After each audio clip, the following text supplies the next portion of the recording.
Alô, pessoal, tudo bem? Mas estou mais uma vez com vocês.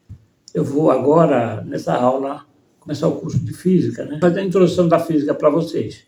Vocês sabem que a Física, como eu falei na aula anterior, começou com as outras ciências, junto com a filosofia e com a religião, né? Na verdade, a Física, ela não existia assim, Física, Química, Biologia, né? Era tudo misturado, tudo, uma coisa só, filosofia, teologia, tudo uma coisa só, era chamado filosofia natural, né? Como era não tinha uma separação. A separação veio com o progresso do conhecimento, né? Aí veio se diversificando, né? Se separando. O mandato veio a química, a física, a biologia veio se separando, né? Teologia, astronomia, essa veio se separando. As ciências vinham juntas. E agora eu queria fazer uma breve explanação dos físicos durante a história, né? E o que eles fizeram, né? Durante o decorrente da história. Eu queria começar essa minha aula falando de quem não era propriamente o físico como se conhece hoje, né? Mas que foi considerado o primeiro cientista, que é Aristóteles, né? Um filósofo. O Aristóteles, o grande Aristóteles, né? Também um grande filósofo, ele é considerado o pai da lógica, como sabemos, né? Mas ele cometeu, ele atuou na ciência, na biologia e na zoologia. Ele fez algumas experiências, algumas observações, e até que saiu bem, né? Consegui fazer a catalogação de 550 dissecações de espécies de animais. Faz algumas diferenças, e também no campo da geologia, ele fez, inclusive descreveu o fenômeno da chuva, na evaporação, a condensação, uma coisa daquela época. E ele é considerado assim um primeiro cientista, né? Mas o forte mesmo dele é a filosofia, né? A ciência não era o forte do Aristóteles, cometeu vários erros na ciência, inclusive o sistema geocêntrico, né? Nós sabemos que o certo é o heliocêntrico, ele foi digamos assim, um adepto do sistema geocêntrico, nós sabemos, e cometeu outros erros nas físicas do movimento, né? E ele acreditava também que na queda livre que os corpos caiu o mais pesado, caiu primeiro que o mais leve, nós sabemos que isso não ocorre, né? Então ele cometeu na física alguns erros, né? Aliás, vários erros na física. Mas mesmo assim ele é considerado o pai da ciência, né? Da ciência. Começou com ele. Então eu fiz essa pausa aqui para começar essa consideração pelo nosso Aristóteles, né? Viveu no século IV antes de Cristo. Aí vocês veem a estátua, né, de Aristóteles aí aparecendo na tela de vocês aí, né? Temos também o grande Arquimedes, né, outro filósofo, que viveu no século III antes de Cristo, famoso na hidráulica, né? Pela hidráulica. E também a famosa lenda da alavanca, né, que ele teria dito, que dê-me um ponto de apoio e eu moverei a terra, né? Coisas assim, daquele tempo dos filósofos. Mas os filósofos cometiam grandes erros, né? Eles acreditavam, por exemplo, que, além do Aristóteles, o mais pesado era primeiro, acreditavam que o coração era sede do pensamento, né? E outras coisas que eles acreditavam, por exemplo, em o corpo se movimentando, o ar que ele recebe pela frente, passa para trás e o impulsiona para frente, ou seja, gira energia do nada. Nós sabemos que isso não acontece, né?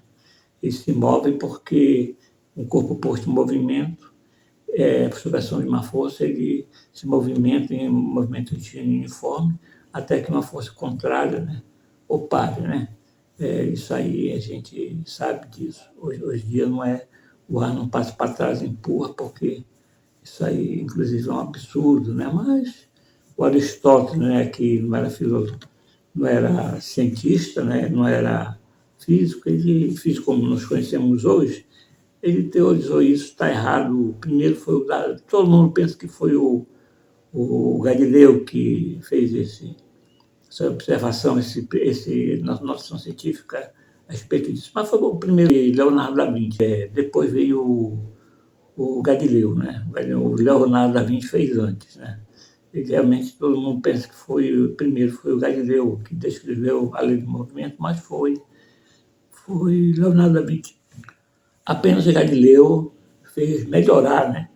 Aperfeiçoou, mas basicamente foi no começo, né? Foi Leonardo da Vinci. Aí vocês veem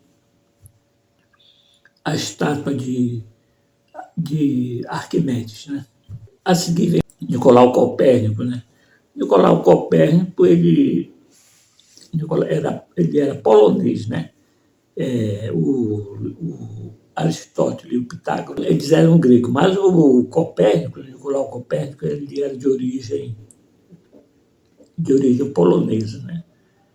E ele é elaborador da teoria heliocêntrica do sistema solar, né? Ele viveu entre o século XV e o século XVI.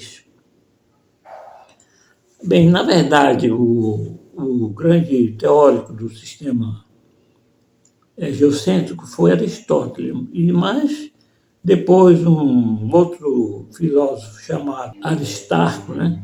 Ele, que vendo que o Sol era maior, né? E a Lua era menor, ele elaborou uma teoria que, o, que a Terra possivelmente virasse em torno do Sol, né? O sistema heliocêntrico. Foi Aristarco, depois de Aristóteles. E Copérnico recuperou essa ideia e lançou essa ideia no seu livro, né, um famoso livro, The Latin Omnibus Orbium Collection, né, em que ele lançou essa ideia, ele já venceu o leito de morte. Né. O Copérnico ele foi teólogo, médico e astrônomo, né, e viveu no século XVI. Em 16, 17 surgiu.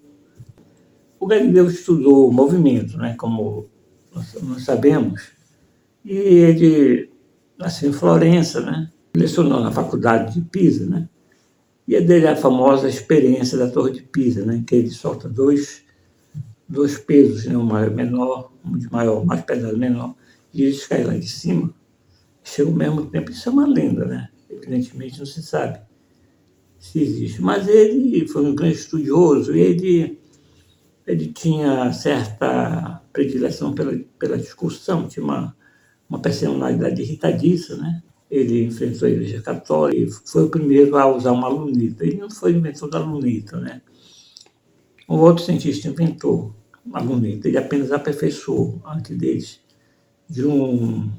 sabendo que na Holanda um certo técnico, né, não era bem um cientista, ele inventou a lente, né, uma lente, e aí com aquela lente ele inventou o microscópio, o primeiro microscópio, aumentava coisas pequenas. E o Galileu dizem erradamente que ele teria feito telescópio, mas não foi ele, foi um outro cientista que primeiro fez, né, não me ocorre agora, porque ele não é assim ligado muito à física, mas ele fez o telescópio. E o Galileu ele aperfeiçoou, né, o telescópio e a luneta, aliás. Não, o telescópio é maior, tá? Mas o luneta, para observar a Lua, né? Tem luneta. E dizem, né, tem uma lenda que ele teria medido, ele fez uma luneta, botou uma certa modificação, teria observado a altura, ou calculado a altura de uma montanha na Lua, né? Isso aí, né? Você sabe ao certo disso. Porque aí o aparelho tinha que ser um aparelho bem... Né? E o Galileu também, quando ele tentou demolir a doutrina aristotélica, a lenda conta, né, que, para vocês verem, né, que ele soltou as dois pesos lá de cima, o pessoal estava em volta assistindo, zombando dele, né, porque as doutrinas aristotélicas eram muito fortes, ele estava querendo contestar, então eles zombaram dele, zombaria não foi fácil. É tudo lindo, é claro. Então ele até soltava os dois pisos lá de cima, o pessoal zombando. Chega ao mesmo tempo embaixo, as pessoas vendo na cara deles, mesmo assim zombaram, não acreditavam, né? Vocês veem que com uma doutrina era tão forte do Aristóteles, era difícil combater, né? Isso aí é a aceitação da verdade por autoridade, que se chama, né? É a verdade aceita por autoridade, é um grande mestre, né? Filósofo, né? Às vezes, muitas vezes, por uma pessoa ser boa em alguma coisa, não quer dizer que ela é boa em tudo, né? Apenas em certas coisas. Depois vem Newton, bem, Isaac Newton viveu nos séculos XVII e XVIII. Isaac Newton foi matemático, físico e astrônomo. O Galileu foi físico e astrônomo. Mas o Newton, além de físico e astrônomo, foi matemático também, desde o famoso telescópio refrator. Ele também atuou na mecânica, foi o elaborador do princípio da mecânica, da dinâmica, a inércia, né? Essa reação e a fórmula fundamental da dinâmica, né? É força igual a massa vezes aceleração, que é a lei fundamental da dinâmica. A também nós temos Carnot. Carnot era francês. Carnot atuou no eletromagnetismo, né? Carnot viveu também numa época da próxima Revolução Francesa, inclusive seu pai, Lázaro, foi decapitado, né? Na Revolução Francesa. Ele viveu mais ou menos uma vida mais ou menos equilibrada. Quando ele era pequeno, seu pai, na política, houve, parece que um golpe, ele teve que fugir, mas depois voltaram, então estudou, e foi um grande cientista também, trabalhou no eletromagnetismo, junto com o Faraday. Michael Faraday é um caso especial, né? Ele trabalhava numa oficina de encadernação de livros, entregador. Depois passou a trabalhar na oficina, encadernando livros. E nas horas vagas, entre um encadernamento e outro, ele pegava aqueles livros nas horas de volta e ia ler, né? Ele gostava muito de ler e gostava de ler livros científicos, né? Gostava muito de ler livros científicos. Era uma paixão dele ler livros e empresa científica. Aqueles livros que ele pegava para encadernava e depois lia, né? Ele tinha esse costume. E certa vez um famoso cientista chamado Humphrey Davy foi fazer uma série de 4 conferências na Royal Society. E ele foi assistir, né? Ele se interessava pela sua assistir e assistiu. E observou que o pessoal em volta não escrevia nada do assunto que o grande mestre, o professor e cientista falava. E ele teve a ideia de anotar em caderno, ele anotou tudinho, encadernou e foi, né? Uma cadernação bonita, e apresentou para o cientista. Aí o cientista se sentiu elogiado, né? Poxa, mas aí é um discípulo desse, né, e tal. Aí se interessou por ele, levou com ele, conversou com ele, ficou amigo, e levou com ele nas viagens dele por aí, pela Europa toda. E ele foi conhecendo muitas experiências, né? Falou como cientista, conheceu. E adquiriu grande conhecimento, foi tal o conhecimento dele, que ele começou também a teorizar, ser um cientista amador, assim, né, vamos dizer assim. Mas começou a se deu bem, né? Ele saiu-se bem, a tal ponto de ser requisitado para dar palestra, né? E ele, como não sabia matemática, ele tinha o curso elementar, né? Ele aprendeu tudo, ele é o autodidata, o Faraday. E ele escrevia tudo, né? Porque geralmente uma lente põe em forma de matemática, né? Que é o arcabouço matemático. Ele não tinha conhecimento, então ele escrevia tudo, era escrevendo mesmo. E aquilo ficava fácil, então todo mundo gostava de ver as palestras, todo mundo entendia, né? Porque não tinha matemática, todo mundo entendia. E os cientistas também não se importavam com isso, né? Aqueles maiores. E ele trabalhou, né? Se desenvolveu, né? Ele trabalhou no eletromagnetismo, fez várias experiências do eletromagnetismo com fios, com ímãs, né? E o Faraday é curioso, né? É um fato curioso isso da vida do Michael Faraday.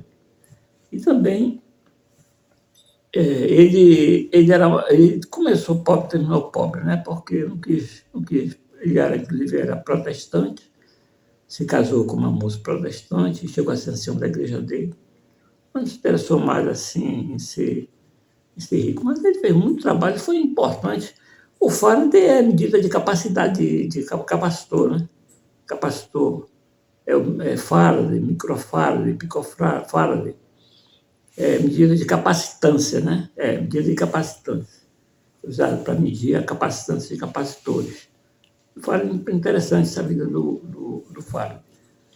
E também, agora nós temos também um outro que fez a teoria completa do eletromagnetismo, James Clerk Maxwell. Ele era britânico. O Faraday viveu também no século XVIII, junto com Ampère, né? O Maxwell. Também vindo do eletromagnetismo, né? O James Clerk Maxwell era um gênio, né? Mas dizem que ele não era um gênio carrancudo. O Faraday, vocês viram aí, enquanto falava, a foto do Michael Faraday, né? E também do Carnot Michael Faraday. Agora o James Clerk Maxwell, está aí a foto dele. Eu vou falando aqui, vocês vão vendo a foto aí. O James Clerk Maxwell, ele dizem que ele não era aquele gênio carrancudo, aquela coisa, né, que não gosta isolado. Não, ele era jovial, ele era escocês. Ele era jovial, né, era amigo, era popular entre os amigos dele. E morreu cedo, né, morreu bem cedinho, morreu com, se não me engano, 48 anos. Já para o fim da vida ficou meio assim, carrancudo, parece que estava prevendo a morte, né, coisas assim. Mas ele foi um gênio, ele preveu muito tempo antes as formas que foram propícias à criação do rádio, das ondas de rádio, né? E vários outros estudos dos fenômenos na fotosfera do Sol, né? Foi muito, fazer antenas, né? Muito antes dele de ver tudo isso à tona, né? Todas essas coisas, ele descobriu com as formas dele, aquelas 3 formas dele. Alguns dizem que foi escrito por um deus, né? Escreveu aquilo, porque o Faraday é um gênio, né? O Márcio é um gênio. E depois também veio o Lord Kelvin, né? Que trabalhou também com termologia, e também ele trabalhou com cabos submarinos, né? Trabalhou na eletricidade de cabo submarino, né? E fez algumas aperfeiçoamentos. O Lord Kelvin, ele gostava muito de fazer experimentos, né? Maquininhas assim para fazer. Também o Einstein, Albert Einstein, no século XX. O Maxwell e o Lord Kelvin já foi no século XIX, né? No século XIX. Foi no século XIX. E o Albert Einstein no século XX. Teoria da relatividade, né? Estrita e geral. Vocês sabem disso, que ele veio na Alemanha, né? E passou a Segunda Guerra, depois foi para os Estados Unidos, participou da construção da bomba atômica, que foi que avisou o presidente Roosevelt. Possivelmente os alemães tivessem construído bombas, né, poderosas, que postou um navio não só destruía o porto, como parte da cidade à volta.